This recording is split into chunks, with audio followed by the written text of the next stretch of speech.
to Hotel Bar Sessions, the podcast where three philosophers sit down at the end of a long conference day to chop it up at the hotel bar, which, as we all know, is where the real philosophy happens.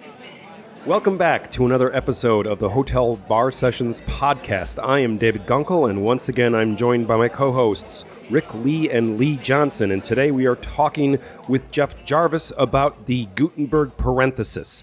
But before we get into the parenthesis, we have to order drinks and talk about whether we are ranting or raving. So, Rick, I'll go to you first.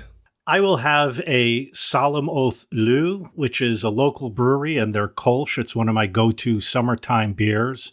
And today I am ranting about what I think is the opposite of the recency phenomenon. I'm teaching right now Aristotle in my Intro to Philosophy class, and I can't tell you how many students have the opinion that if it's old, it's either dumb or at least not relevant. I'm really kind of tired of this. Jeff, maybe you could talk me down from this version of the kids are so dumb these days, but that's what I'm ranting about. As David mentioned, we're today joined by a guest I'm really excited about. I'm really happy to have Jeff Jarvis in the bar with us today.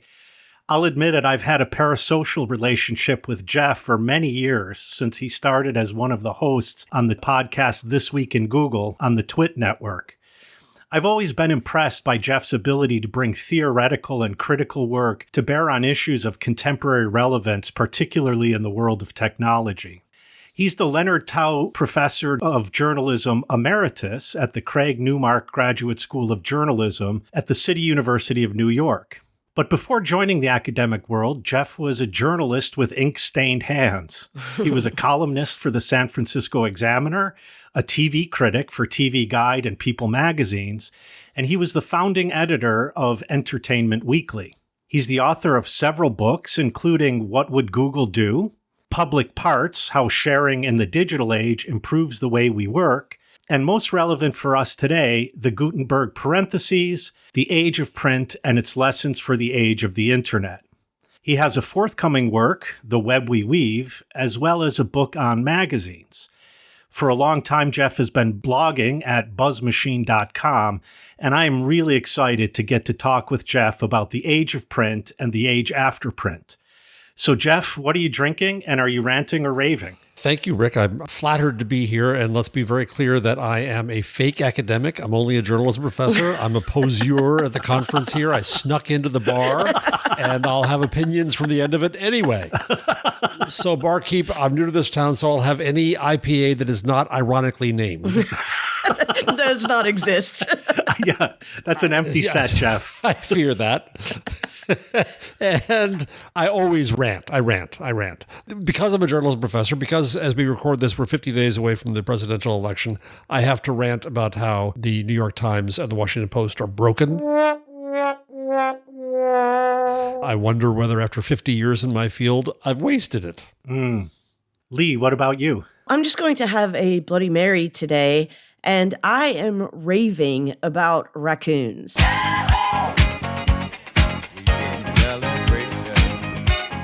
I don't know if you've heard this story, but it looks like the raccoons are regularly mistaking the Tesla Cybertruck for garbage dumpsters.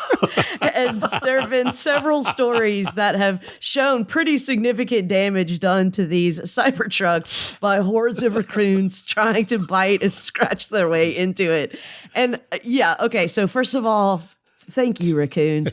But second of all, I want to hear from the poorly paid insurance adjuster who had to figure out this claim. And I hope that he said, yes, it does look like a dumpster. Claim denied. David, what about you? So I will, because of the season that we're in right now, have a Märzen Fest beer. It is Oktoberfest, and it's called Märzen because the beer is brewed in March, and it sits lagering in the cellar until this time of year when it is broken out, and we all drink a very large liter glass of the stuff, which I did on Saturday. I am going to... Wait a second. Is lager a verb? Yeah, you can lager. I didn't know that. I'm going to use that. Thank you very much. Yeah, sure. As in to just sit there and do nothing until you're ready? at a particular temperature, because lagerine has to be at a lower temperature than ales. I'm going to be lagering some ideas. Thank you very much for that. Yeah. I'm lagering right now. I like it better than rumination. Rumination sounds very bovine, whereas lagerine sounds very technological. So I like it much better. I've already gotten some out of the podcast. This is great. We're here for that. This is a full service podcast. So I will be ranting about publishers. Mark Cockelberg and I just finished a book that we wrote very furiously over the summer months on an introduction to large language models. And we rushed it off to the publisher, hoping to get this thing out before the next technology changes everything, which is already happening. And the publisher came back to us and said, we'll have it out next summer. I'm under the impression that this is one of the things we're going to be talking about during today's podcast, because publishing has served us very well for a long period of time, but we are fighting against time here with innovations and new technology. So hopefully get into that matter during our talk. If only, David, there were this technology that would allow you to put what you've written in public immediately without having to go through a publisher. Someone should invent that. And if only we could carry something around in our pockets that would give us access to it immediately. Dream on, dreamers. So we are getting into the entire apparatus of print and its legacy and its future. I will toss it back to Rick, who will introduce the topic. I thought discussing the issues that Jeff raises in his book, The Gutenberg Parenthesis, would give us an opportunity to talk about a lot of themes that we discuss often on this podcast. And it goes, as we'll see, well beyond just questions of print as a technology and involves our current age beyond the Gutenberg Parenthesis. The age of print is of really recent birth in the whole grand scheme of things, and the emphasis on literacy is historically situated in ways that we still today don't often recognize. There were not always authors, publishers, editors, newspapers, and we might be coming to the end of this age of print. Printing as a technology has brought with it all sorts of social, political, religious, and cultural effects that we now take for granted. For example, that we know who the authorities are, that grammar is fixed, that spelling has to be consistent, that our information has to be curated for us. If the age of printing is coming to an end, then all of these are also called into question. And if the web is our new technology, then we are just at the very beginning of this age. We might not be in the best position to understand its potentials and its implications. So what did print allow and what did it deny? What does the end of print mean for the ways in which we find and digest information about our world? And what happens to our ability to communicate complex and subtle ideas? Are we headed toward the promised land or the apocalypse?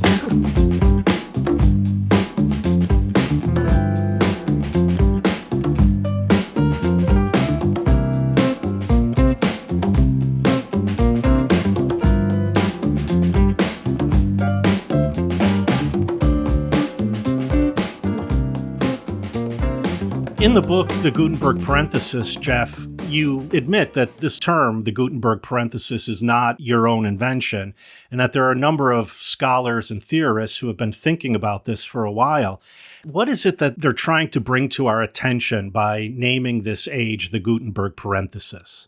Thanks, Rick. I'm entranced by this idea. It came from Tom Pettit, who is an English historian who taught for many years at the University of Southern Denmark with his colleagues Lars Ole Sauerberg and Marion Borch. And they came up with this idea of the Gutenberg parenthesis. And their argument is that we are coming to the end of the age that is dominated by print, and it is an opportunity to look back at what we might regain from before. I want to be very cautious here about periodization. I don't think that this is about just labeling something that exists, about deciding that the Gilded Age is an age. Yeah. Instead, I think it's about saying that print, from Elizabeth Eisenstein's groundbreaking book on, has been seen to have had impact in society, and to understand what that impact is. And what struck me is that we have the opportunity as we leave the age of print, and mind you, print doesn't go away fully, no matter how much David might want it to right now. We retain the lessons we have from the age of print, but we have things to learn from our entry into the age of print, about that transition, what that meant, and we have decisions to make now about whatever this age we're going into is, whether it's the age of the connected world or the digital age or the age of, God help us, artificial intelligence, whatever that may be. Generations ahead will name it, not us. But we have decisions to make today about the contours and guardrails of what that age should operate like. Can I pick up on one of the things you hinted at there, and you raise it in your book, that Pettit himself is not only a professor of English, but also a medievalist? Yes. I, too, am a medievalist. And part of the original argument about the Gutenberg parenthesis is that we might be entering a time when we're going to be way more medieval than modern. Yeah. I'm wondering how far you sign on to that and what that might mean to be more medieval. I mean, obviously, we're not going to get rid of electricity and indoor plumbing and so on. So what are the issues in pointing back to the Middle Ages at the end of the Gutenberg parenthesis, or the closure, I suppose I should say? Pettit argues that there's no one better to study the age of the internet than a medievalist, because there's commonality there. And I think that's mainly about moving to an age of orality. We've gone through secondary and tertiary orality, but we're really rediscovering what public conversation is.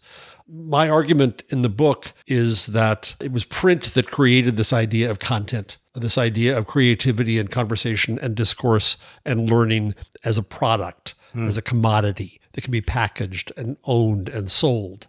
If you go back before that, before print, into the age that Pettit studies of ballads being a key means of sharing information and societal views, these things were open and shared and done collaboratively. And I think that we see an echo of that in the internet. What are we doing on TikTok, but in a sense, making ballads together?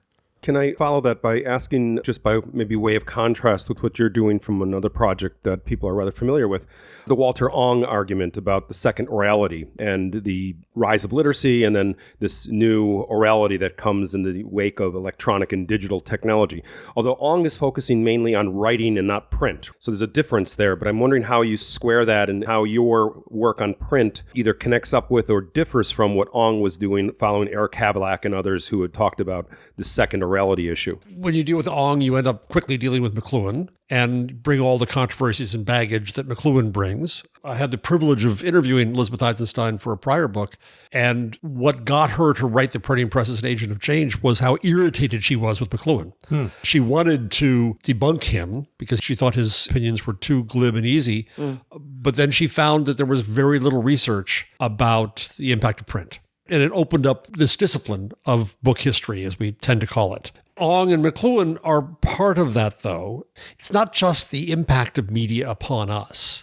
It's how we are media, how we live in, and I'm using McLuhan's term here, an ecosystem, an environment, that the media is the environment. The orality fascinates me in other ways. I tell the story in the book of a church bell that was used during the bonfire of the Vanities to call the authorities versus the opponents together. And the bell was castigated and tried and torn down from the church and marched through the streets, being whipped by the hangman and exiled. Well, what's fascinating about that to me is it wasn't satire, it wasn't SNL. It was a way to rob the errant fathers from their voice, their community voice. As someone who works in media, I've long struggled with what the hell did McLuhan mean when he said the medium is the message? And I start to understand that a little better when we look at that bell. It was a form of orality for the community. It was a way the community caused alarm or gathered to prayer or did whatever they did. And when they were robbed of it, they were robbed of that common voice.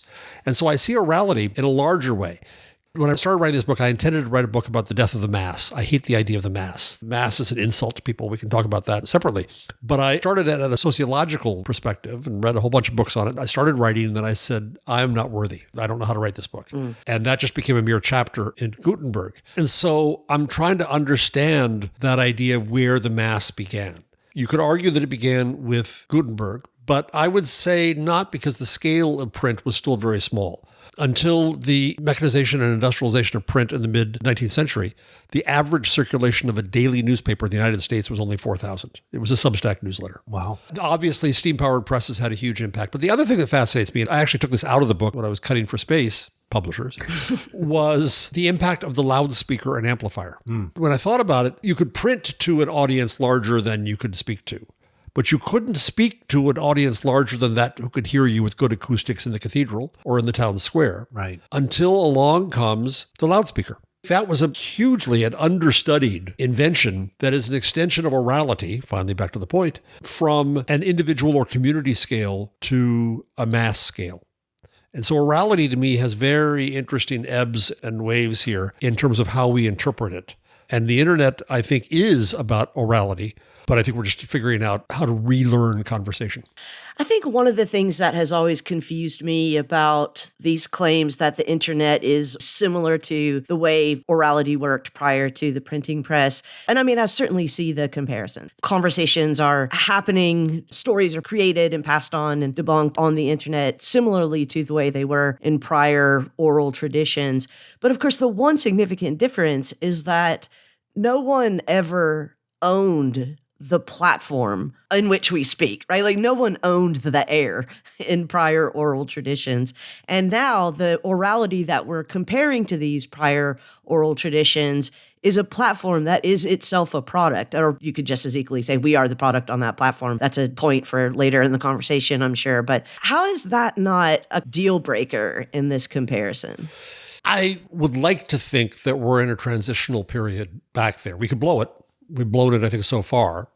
But no one could own the conversation before the printing press. Then the printing press became a platform of privilege. Those who could afford to print were those who had voice, and those who couldn't afford to print, didn't have access to the press, did not have voice in a meaningful way. They did not have authority in a meaningful way. The internet comes along and it breaks the hegemony of big old media. And I, even though I'm a big old media guy, I celebrate that. Yeah. You're quite right, though, that we've ended up in the ownership of platforms. And I personally regret, in my next book, The Web We Weave, it's really about a defense of internet freedoms and internet speech. And in there, I do regret that I, for one, I used to blog. I do blog still at buzzmachine.com, but I didn't abandon, but I abused my blog once Twitter came along. Mm-hmm. I have a thought. I can get it out of my head. There it is. It's gone. It's on Twitter. It flies away. Fly away thought. And what was I doing? I was moving my conversation to a platform that could be taken over by the narcissistic nihilist known as Musk. Bring back the raccoons. Yeah. By the way, the dumpster, obviously, because it is a Tesla, will be on fire sooner than later. Right. Without doubt. Rick knows this from having listened to This Week in Google, the podcast I'm on. Leo Laporte, who's the host of that podcast, has for years been pushing Mastodon as an open platform for conversation. Right. Yeah, it's geeky. I didn't do it. And then I regretted not having supported that. So I'm on Mastodon. Blue Sky, I think, is more open. And I think we have to support those open platforms. Blogging and RSS are critical means by which we can do this. Dave Weiner is kind of the great Zelig of the internet. He was part of the beginnings of RSS and blogging and podcasting, and he pushed these open platforms. RSS is a way you can share things without being tied to Spotify. And I think that we've got to support those open platforms again. And I don't think the day is fully lost yet. It could be. We could blow it. My fear is that because the power is now centralized, it is easier to control by both good and bad regimes of censorship and control. Look at the fact that TikTok, which is a means of voice for so many, could be kicked out of this country. That bothers me greatly, and it can be because it is a centralized point. So it's not just about platform and ownership. It's also about centralization versus federation and distribution. What Lee's question reminds me of is a point you make almost in passing in the book, that Gutenberg and maybe everyone else involved in the early days in printing did not set out to revolutionize the world. Really, they set out to be better scribes, improve on the activity of being a scribe. And so it seems like often new technologies as they come along are being conceived in relation to something that, unbeknownst to us at the time, is already passing away.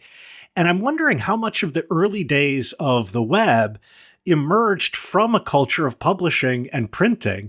The model was simply just a better way of publishing.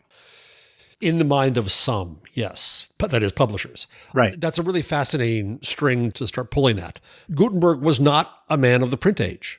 He was a man of the scribes' age. Right. The print age, in Eisenberg's view and book historians' view, didn't come until Gutenberg was long gone at the turn of the next century. It was only then that we got the accoutrement of books that we know now, titles, title pages, page numbers, indices, and so on. Gutenberg was trying to automate and perfect the work of the scribes. And we don't really know why he did it. Did he do it for money? Did he do it because there was a bishop in town who wanted salters and other change? We have no way to know. I find it so odd as a modern person to realize that we don't have any example of him printing his own name. What would we all do if we had the first printing press in history? We'd put our name in print. He did not apparently do that. He probably would have been one of those weirdos that never Googled himself either. So. I know. I would love for something to be discovered that just says auf Deutsch, "Hello world, Johannes Gutenberg." You know, it would be wonderful. Hello, Welt. So now skip forward to the next book I'm writing right now is a history of the linotype. Do we know what the linotype was, folks? Printed sentences, right? Instead of letters? You should say a little bit about it. I'm holding up a piece of type. You folks in the podcast can't see it, but I'm holding up a little tiny piece of type. And all the words in all languages the world around were set in print one letter at a time for 450 years.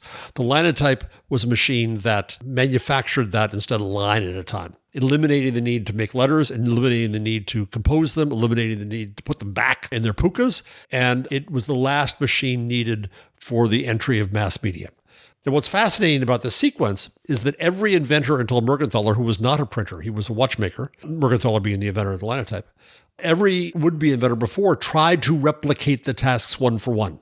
I'm going to take pieces of type and I'm going to put them in order. I'm going to take pieces of type and I'm going to put them back. I'm going to take pieces of type and figure out a better way to manufacture them. But in any way, they were replicating the functions that were known. Mm-hmm. Gutenberg kind of stood back and said, well, that doesn't make any sense. And he tried various ways and he changed it completely otherwise. By the way, Mark Twain was in fact bankrupted by investing in a competitor machine, trying to compete with Mergenthaler and the linotype. He was doing so by trying to replicate the analog functions. So now we come to the web, and to your question, Rick. And I was part of this. I was an internet executive at Advanced Publications, which is Condé Nast and Newhouse Newspapers. And so I watched the beginning of the web and media. And media people thought it was a medium. Right. And they tried to replicate everything about it, including the business model and the idea of content and the idea of pages and the idea of readers, not conversation. And they couldn't see past what they were. And I think it's been the ruin of the web because the attention economy of mass media is what leads to clickbait and all kinds of crap online. It's what robs us of the conversation. It's what commodifies what exists on the internet. So I blame my colleagues in media for ruining the web. And the question now, just as in social media, Lee, is can we break out of that? Mm-hmm. I would add to that, it's just not the media companies that were driving this. Already the innovators of the technology, George Landau, Ted Nelson, Tim Berners-Lee, are already thinking of the web as a publishing platform. When Landau introduced hypertext, it was to economize the way in which we cross-reference in print material. And when Berners-Lee picked up the idea of hypertext and wove it into the initial web, it was really to organize documents for physicists who needed to access a lot of documents simultaneously and make connections between findings from different research labs across the world. So this whole notion of the web page is really speaking to the fact that we were thinking in print terminology with the early instances of the web and the early internet. You know, there's another thing that strikes me these days, and it's not in the book because the thoughts are more recent. And I guess it's a law that we can't have a podcast without getting into artificial intelligence. So we'll meet that law right now. So I'm part of a World Economic Forum AI governance group, blathers about whatever blathers about. And in the first meeting I went to in San Francisco, I saw them grapple with the question of responsibility. And I saw a matrix forming. There is an argument, and we see this in legislation that just passed in California. The first reflex when a technology comes is to see it as a technology and hold the technologist responsible. Yeah. So now it is the belief that the makers of models, OpenAI, Google, and Anthropic, that they should be held responsible for anything bad that could ever be done with their models. Right. Which is not unlike the beginnings of print.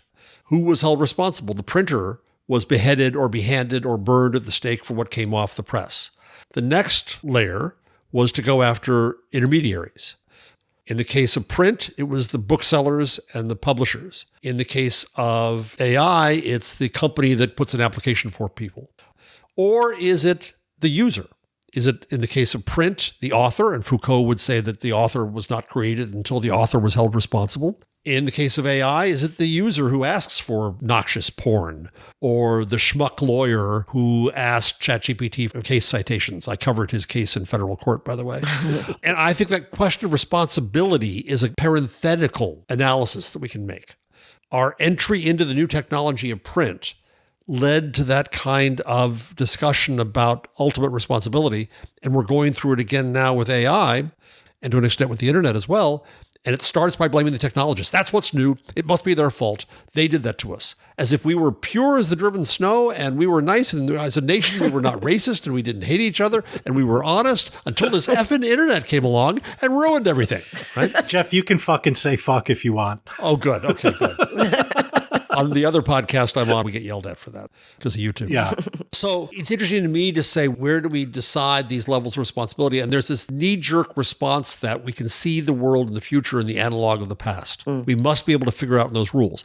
Now, that's not to say that the future is all that different and that there isn't much that we certainly can learn from the past. But how we interpret that future, do we interpret that future as being centered around the technology or around us as humans and users? One of the most important points you make in the book, I think, is that we are in the early stage of whatever age we're in after the Gutenberg parenthesis. And we are not sure in the end what is going to shape this age or what shape it's going to take.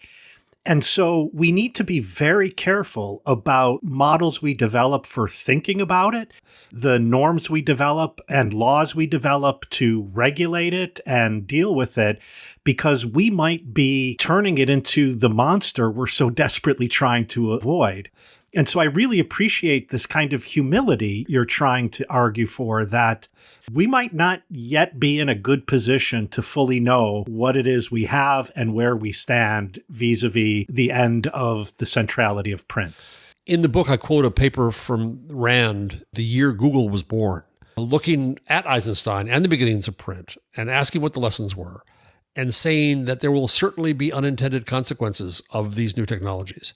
The Rand paper argued that rather than trying to think that we can know them and control them all now, it is better to get to them faster so that we can react to them and understand what to do.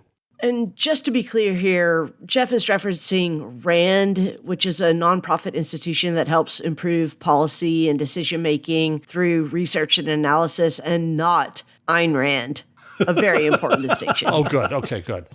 And I think that's frightening for people because we want to think that we're in control.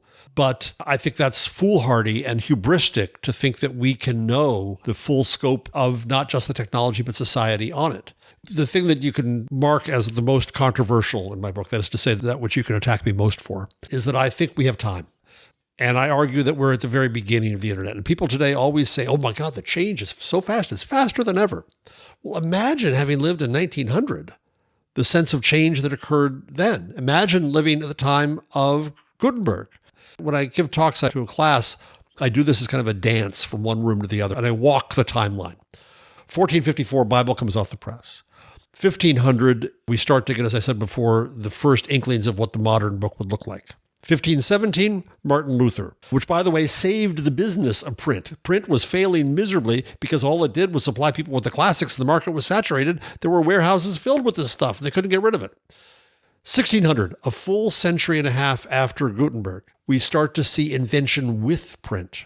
The technology recedes to the background. The technologist recedes to the background. And what comes forward is Montaigne with the invention of the essay, Cervantes with the invention of the modern novel, Shakespeare with the creation of a market for printed plays, and the invention of the newspaper in 1605. Go forward another century, 1710, Statute of Anne, copyright, a business model for print. Go forward another century to 1800, new technologies, stereotyping, then steam-powered presses, paper made from wood, not our underwear. By the way, rags and underwear were a strategic asset that certain nations did not allow for export because it would empower others to make paper.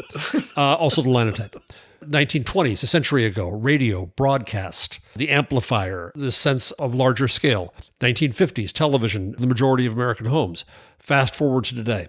What am I leaving out? The internet. We are a generation, 3 decades past the introduction of the web. That puts us at about 1485 in that sequence.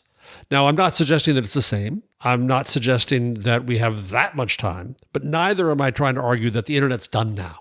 We know what it is now. We know its full impact now. How egotistical of our present tense age to think that, and how limiting that is for next generations.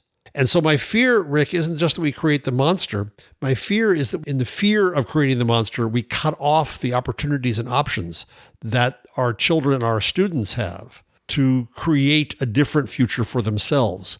And we limit them.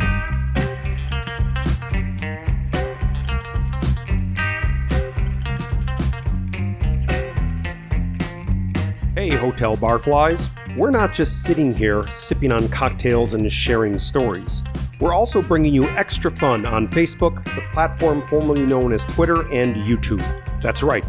Follow us on Facebook for all the latest updates, or follow us on the platform formerly known as Twitter at Hotel Bar Podcast, where you can drop us a tweet or join the conversation with other listeners. And don't forget about our YouTube channel, where we share all of our episodes. So if you're ready to help us keep the bar open past last call, hit that like button or follow and subscribe. It's like getting VIP access to all things hotel bar sessions. Thank you for all your support, and remember, whether you're on Facebook, Twitter, or YouTube, we've got a seat at the bar just for you.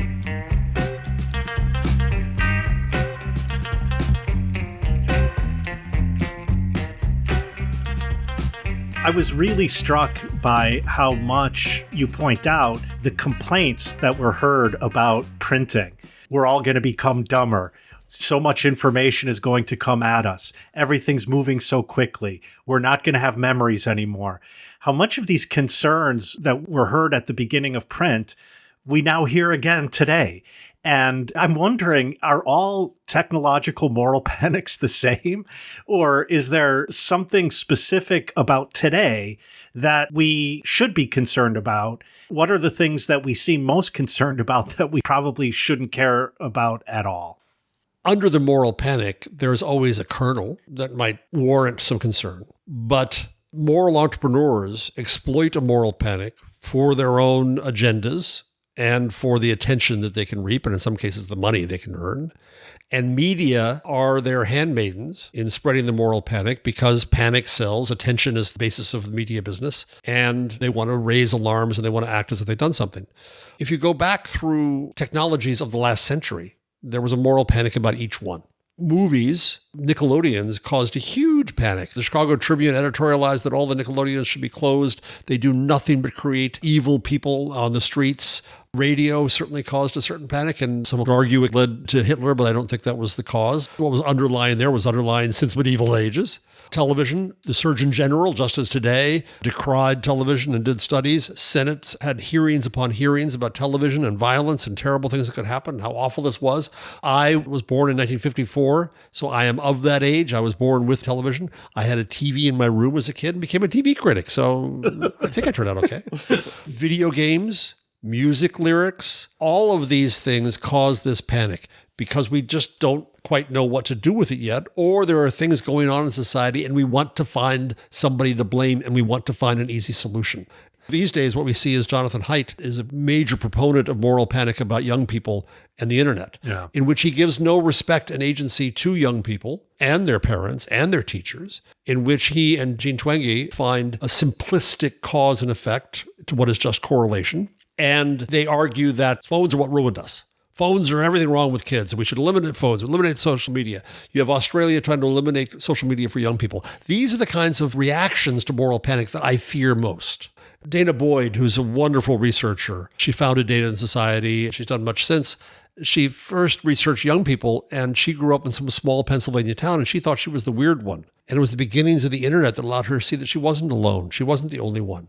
And if you think, especially these days in America, of a kid who's not sure about sexuality and feels very alone and can find solace and support and community and exploration in this internet. Now, that scares some people, but I think that we have to give respect to the next generation because the world's going to be theirs, that this is how they learn. And so moral panic, it's a joke on This Week in Google because I raise it all the time. They even made a graphic that goes over the screen whenever moral panic comes up. So it's worthy of a joke. But I think it's very serious in that the net result is bad policy. The net result is laws. COSA, the bill now in Congress, Kids Online Safety Act, I think it is. Children's Online Safety. Children. How did I get it with a K? Kids. You were thinking kids. But you're right. Kids does sound a little informal for legislation.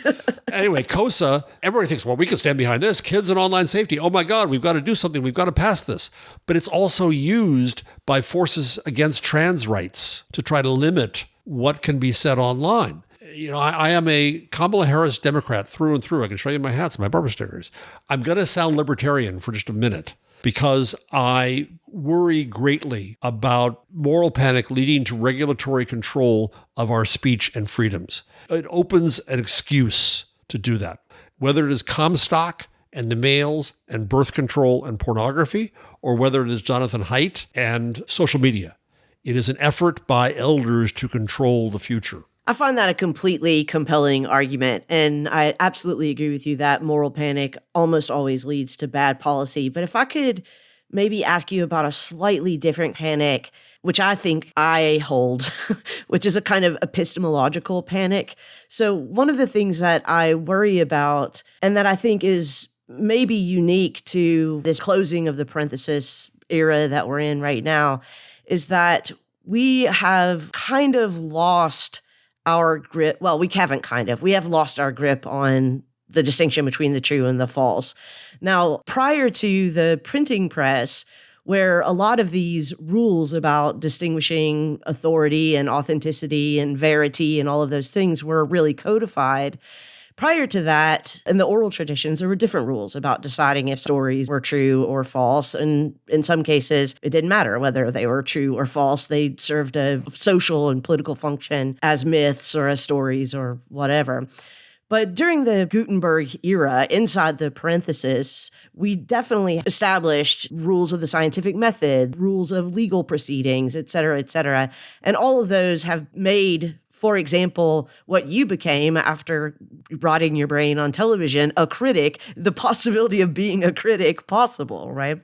One of the things that we see now, and in the last 20, 30 years, is, of course, the primary home for the development of those skills, the university, has basically given up on it, right? Like, we're just defunding the humanities, and who cares more about the rules of the printing era than humanities people, right? We've given up on that. We're defunding them out of existence. And so, to return to something you said at the end of the first segment, that's where we're limiting the possibilities for the younger generation to understand the future that will be theirs. And I think not just limiting them, but seriously impeding them by taking away the training of this era. And so my worry is not so much a moral panic as it is, like I said, an epistemological panic. And I wonder if you might be more convinced to join me in my panic if we changed it that way than you are about, for example, moral panics. Sputnik. It's Sputnik's fault. That's my ridiculous theory here, which I've come to lately. Oh, for a moment, I thought you were having a stroke. He's doing the weave. So, as you said at the beginning, I am now emeritus professor, which, of course, emeritus is Latin for old. But I'm going to be working with two other universities, not yet announced, trying to work on programs on technology and society. And my contention is that it is time to get revenge on Sputnik in the age of STEM and bring the humanities back into this discussion, humanities and social sciences.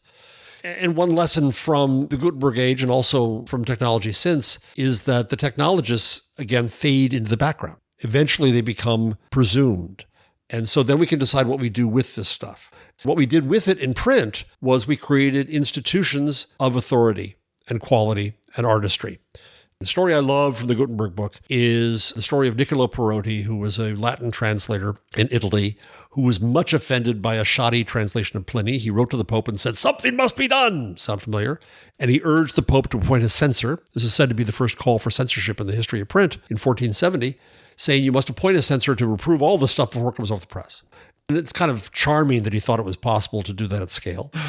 But I realized that what Perotti was doing was not seeking censorship at all. He was anticipating the creation of the institutions of editing and publishing, no matter how much publishing may now piss off David. We created these institutions of authority. We created an institution like journalism. And we in journalism think that the problem is the problem we can solve, which is information. I have come to recent belief that I think that's wrong. And I've devoted again my career to this idea of journalism. And now I reread Hannah Arendt, and I think that the problem is belonging. The problem is that people are vulnerable to the siren call of fascism and insurrection and cults and hate because they don't have a sense of belonging. And I don't mean that's this so-called Surgeon General rash of loneliness. It's not about incels, it's not about not being able to get a date. It's about not having competing calls on your sense of community and value and loyalty that matter in your life. You could say that people belong to Trump, but no, Trump is the symptom of them not belonging to something and not knowing. So I start to wonder, what does a journalism of belonging look like? And it doesn't look like having to empathize with all the fascists. I don't mean that at all. But it does mean trying to understand where that is in the world. I think we've seen in the last month or so the notion of fact-checking jump the shark.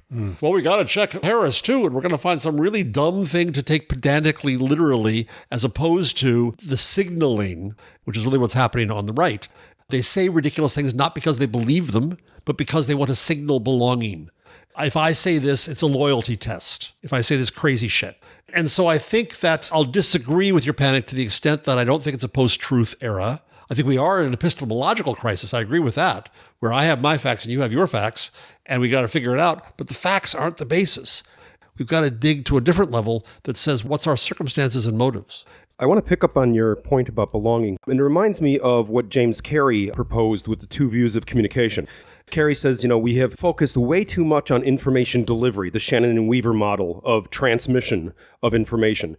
And we've forgotten the etymological connection of the word communication to community and the common, and have missed the way in which communication and communication media and communication facilities build commonality among people who come together as community. And I know you quote Carey rather extensively in your book, and I'm very pleased to see that, but I was wondering, how does Carey play on this idea of belonging, and how would you connect those dots? Since we're on our third drink already, I'm going to give you an embarrassing story about me and Carey first. I was at a conference many years ago at Penn about journalism, wither journalism, all of that. And I get up and I give a snotty, obnoxious little talk to the scholars and journalists in the room about how we've got to understand that journalism is really about conversation. And I go on about conversation as if I've discovered this. And I sit down and this kindly, nice old man turns to me and says, I'm so glad to hear you say that because I've devoted my career to that. It was James Carey. Knowing what I now know, I'm humiliated. I admire Carey immensely. I quote him constantly on the damage to public discourse that opinion polls bring us. Jay Rosen is the one who introduced me to Carey from NYU more than anyone else. Carey hits the transmission view versus the ritual view. And the idea that reading a newspaper every day isn't to get information, it is a ritual of belonging. This is the society I'm in. This is where we are. As you mentioned this, I haven't thought of it this way before, but as the newspaper falls apart, Broken Times, Broken Post, as the alleged mass audience behind mass media goes away, and that was, to my mind, a 50-year oddity in history of all media, an economic oddity, that's what disturbs us. We don't have these connections that bring us together, it would seem. Now, I do not believe for a second that the mass was good and that Walter Cronkite was the harbinger of a good era.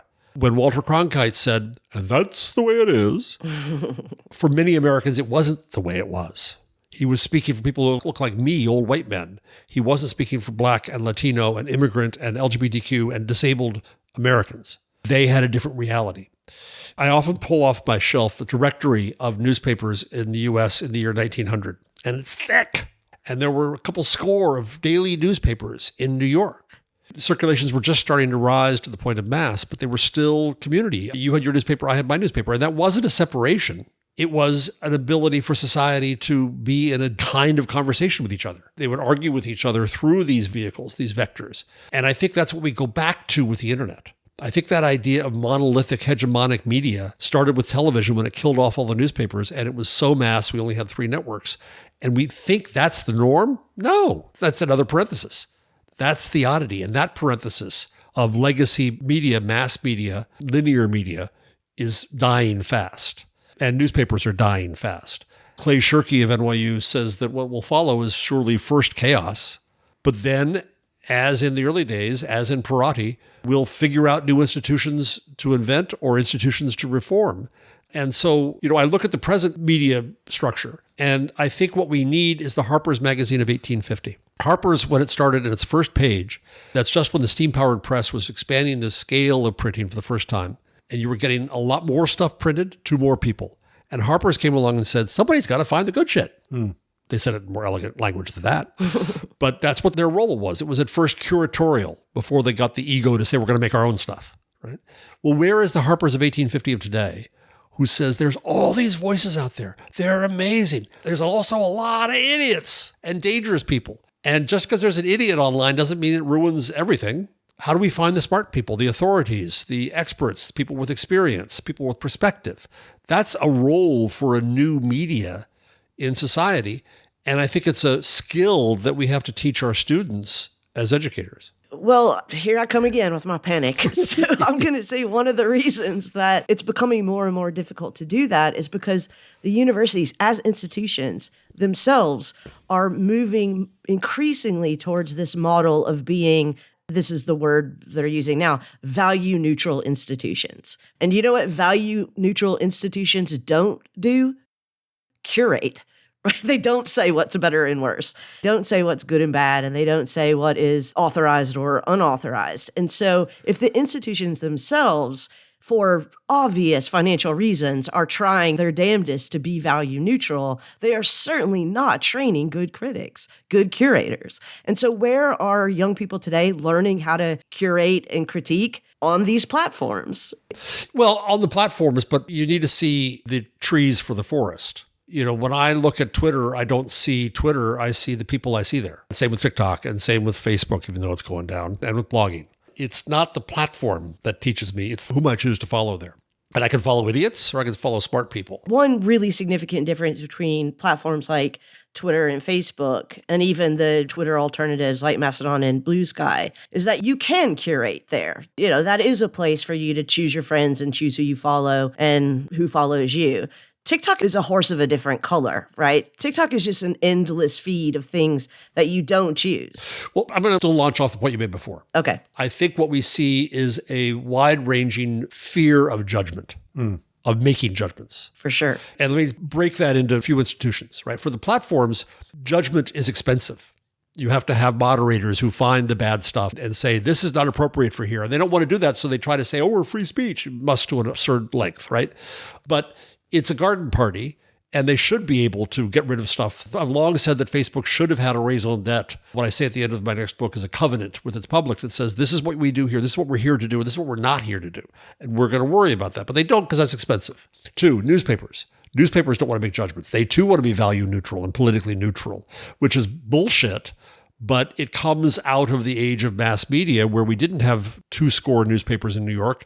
We end up with 3 or 1. And so they want to think they can serve everybody, and the economics drive them to that. So making judgment could lose them business. Now we come to the university. Well, yeah, they can lose business to the extent that they can lose donors and applicants.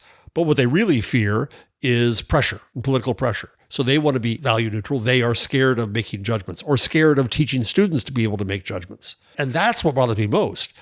But yet we do have this thing on the internet. And yeah, fine, you can panic. And can somebody please get her a nice hot coffee to calm down with now? But I think we have to, again, give some faith to our young people. They will figure this out. They have to. The thing that strikes me more than anything about mass media is how it excluded so many communities who for too long were not heard in mass media, because mass media is run by people who look like me again. You can't see me right now, people, but I'm an old white man. Surprise, surprise. And we ran media. And so one of the great lessons I have in the Gutenberg parenthesis, and again in the next book, is from Black Twitter.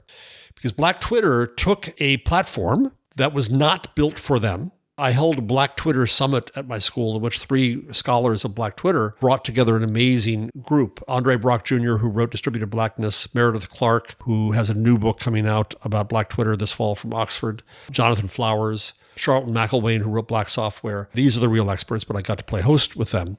And one of the people who was the original coders of Twitter was there, a guy who calls himself Rabble. And Rabble admitted, he said, we didn't make Black Twitter for you, looking at the room of Black Twitter. He said, we made it for people who went to South by Southwest. White guys, coders. But what Black Twitter did was take that, and some would say mangled, but they would say adapted, the affordances of Twitter to create an amazing cultural institution for multiple publics. And so this is what causes a problem, is Musk comes in and takes it over, and everybody screams at me and says, how could you be on Twitter? You must leave Twitter. Well, there are people there I care about. Yeah.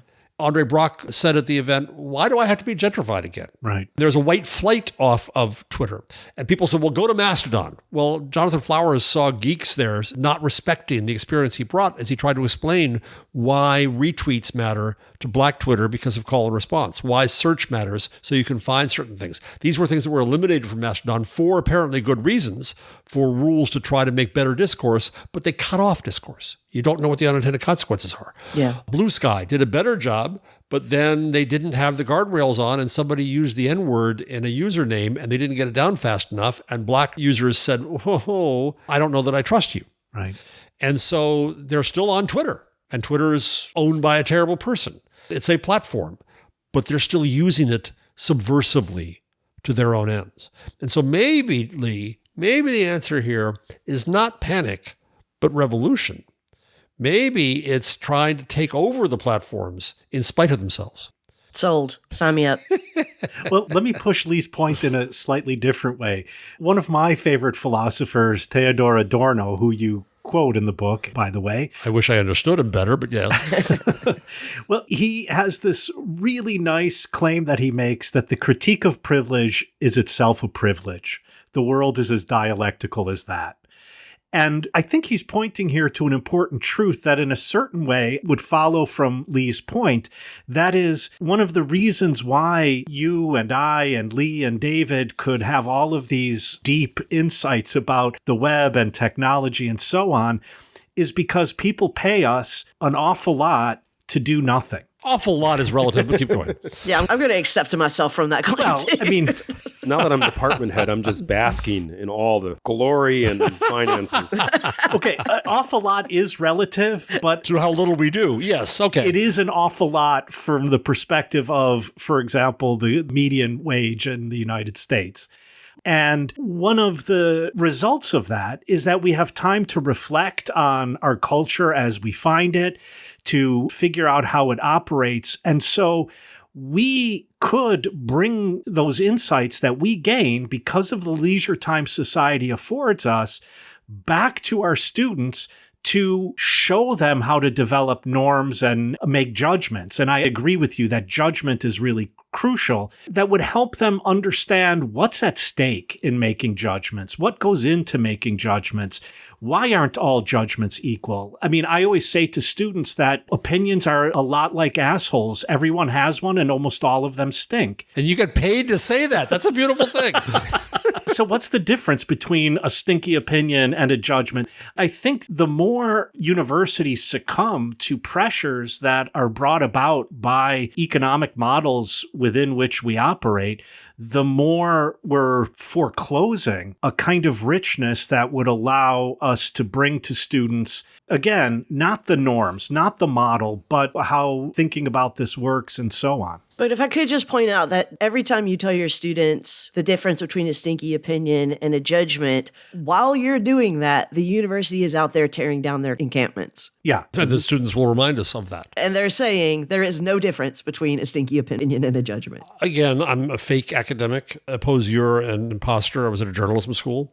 Officially, I retired so I can keep getting my insurance, but in fact, I quit because the school was more and more going to try to make no judgments in that sense, and to not encourage harsh judgment of the incumbent institutions into which we were feeding our students as employees. And when I was going to start teaching, I watched my friend Jay Rosen, and I watched that academic skill that you all have that as a journalist you'd think I would have, but did not, which is abstracting a situation. Standing back and saying, what's going on here? What questions can we ask? What can we see, right? That's something that academics do that, again, you would think journalists do, but we don't. So I wanted to teach my students that. That means I wanted to teach them theory and history and economics. Amazingly, in my school, we didn't teach that at all. None. It was a graduate school, and it was much about professional skills. I was finally given an opportunity in orientation, 5 days, half day each, to teach all the history of media and all the theory I could get in and the economics. What more do you want? Well, wait. By the last term, I was given 45 minutes. Wow. Full stop, right? Because theory is scary. So I wrote a post about this the other day trying to understand what's happening in the New York Times. And I'm very critical of the Times right now because I'm very disappointed in it. And there are people who say, well, they're in the bag for Trump. That's simplistic. Oh, they just want to make money. Yeah, but that's not the basis of it. Or they're Republicans. No, that's not the case. There's something deeper going on there. And I try to analyze that. Now, in the post I wrote, I analyze it in terms of mass. The business model is going away and they don't know what to do about it. They're being supplanted by others. They're being replaced. That's my leading theory. But what I say in the end is we didn't serve our students by giving them the theory and the opportunity to stand back and say, why are we here as journalists and how else could we perform our mission in public in this new reality? No, instead we taught them how to write a lead, how to recognize what a story is, which is really an exercise of power. I decide what the story is, you don't. And how to get a quote to a narrative you already have. I'm being a little cynical right now. So I wished for a more academic structure there in a professional school. Right. And the same around technology. I think it's not just about teaching ethics, so that's critically important. We should be teaching anthropology and sociology and history and ethics and community studies to the people who are going to be doing this. And so that's why I want to start these new programs. And I'm working on them with 2 universities in what they're calling technology and society. I called it internet studies for a while, but it was an effort to bring those other disciplines in. And I want to do that in journalism, and I want to do that in technology, and I want to do that all around. And it's a little late in my career and a little late in my academic life to suddenly see that light. But professors, I agree with you.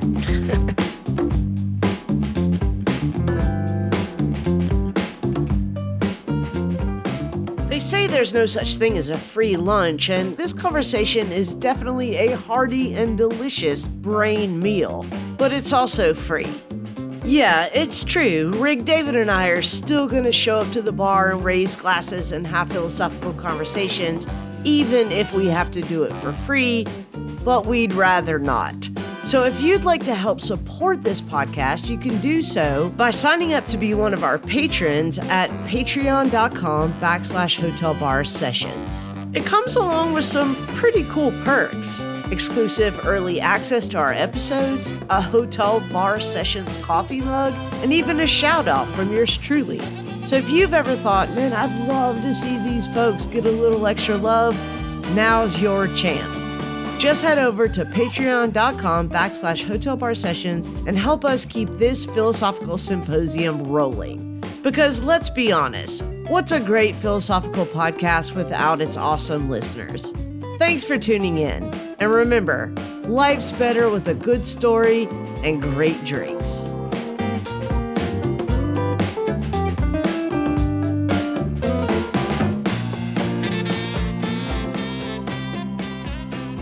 Jeff, not only in this recent book, but going back to a blog post you wrote, I don't know, maybe 4 years ago, which I left a comment on buzzmachine.com about it.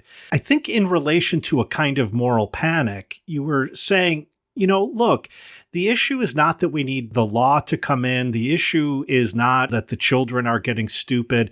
The issue is we don't yet have norms for this, and we just need to develop norms. And that comes along also, I think, in the Gutenberg parenthesis. And sometimes I'm like, does Jeff think that with the web, it's all unicorns pooping rainbows? You got a thing with the scatological stuff here. Is that a school of philosophy that I didn't hear about? It's a call for help. Order another coffee for him. Wait, so you're a fake academic but a real psychoanalyst?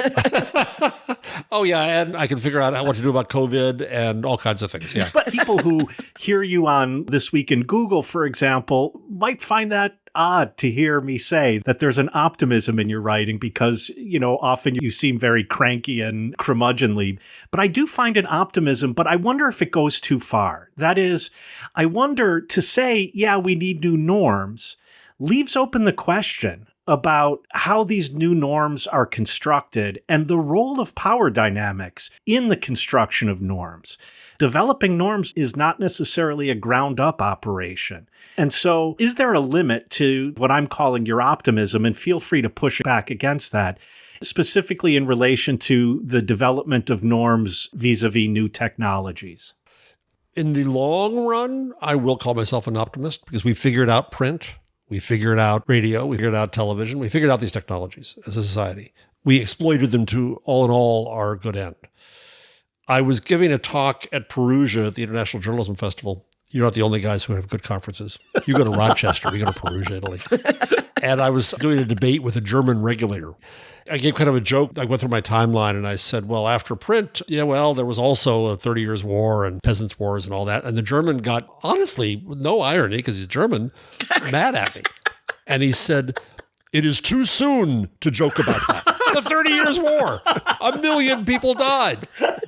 This took me alive. So in the short run, I can be as much of a pessimist as anyone, and I'm definitely not a technological determinist. My point in all that I do is that we have choices to make and that we should be better educated from not only history, but also our own ethical foundations as to how we make those choices together. And that is the process of norm negotiation. And you're right, Rick, norm negotiation involves power, but that's exactly the dynamic that I think we're seeing right now. What the internet did was enabled voices who were always there, who were not heard in big old white mass media, to now suddenly have their stage and have their microphone. And that pisses off and frightens those who held control over public discourse, old white men like me. Let's just say, for the sake of an easy example, Black Lives Matter is a Luther for our age, a racial reformation for our age. That is what frightens those who held the power in our society. And old white power in the body of the Trumpists would sooner burn the fields than share the crops with those who follow. That's what we see happening right now, because there are people who are now new to the table, who now have demanded a spot at the table and taken their spot at the table and are part of that discussion. So at the simplest level is, you can't tell me not to use that insensitive word anymore. How dare you do that? I'm not woke and you're canceling me. No, I'm negotiating a norm. I'm saying that this is a new view. There's a wonderful Twitter thread from a few years ago by a Canadian academic, I think a philosopher, named Regina Rini. Previous guest of this show. Well, hello. All roads lead here to the bar. So she wrote a great Twitter thread, and she said there are some people who want to put new things on a list of sensitivity to explain why this would bother someone. And there are others who don't want that. And she calls those others who protect the past the status quo warriors. Yeah. And I love that, because that's what is in essence happening. However, what I think is happening on the right and left, which is a ridiculous framing in and of itself, today in America, is that it's bizarro world. They're flipped. And I wrote this in the Gutenberg parenthesis, and I'll end here, where the definition of conservative in the past was to conserve institutions, to protect them from change. And progressives wanted to change those institutions, to forge what they define as progress. Well, now we see the exact opposite occurring, where the people on the so-called right, the formerly so-called conservatives that Joe Scarborough whines about every morning are gone now, his old party, they want to destroy institutions. That is their sole goal. That is the Steve Bannon goal, is to destroy institutions for the sake of destruction. Because we can't share them, we're going to have to share them, we won't share them, so we're going to destroy them. Screw you all. And now the progressives are in the position of having to protect and conserve these institutions. And they can choose to do that by building a wall around it, or they can choose to do that by trying to update them and improve them, which is what I think we see happening. So to me, that's the larger picture of what the norm negotiation really is that there are new people at the table. There's a new structure of who gets to speak. There's a new reality. There always is. And so now I welcome this cacophony that I think of as democracy and others think of as chaos. I really like that you said that there are two types of status quo warriors now. I think that's absolutely true. I think on the one hand, you have status quo warriors who want nothing less than for technological platforms to allow for another Arab Spring. And I think you have other status quo warriors who want nothing less than for technological platforms to allow for another January 6th. And weirdly, often there's a kind of horseshoe phenomenon between those two.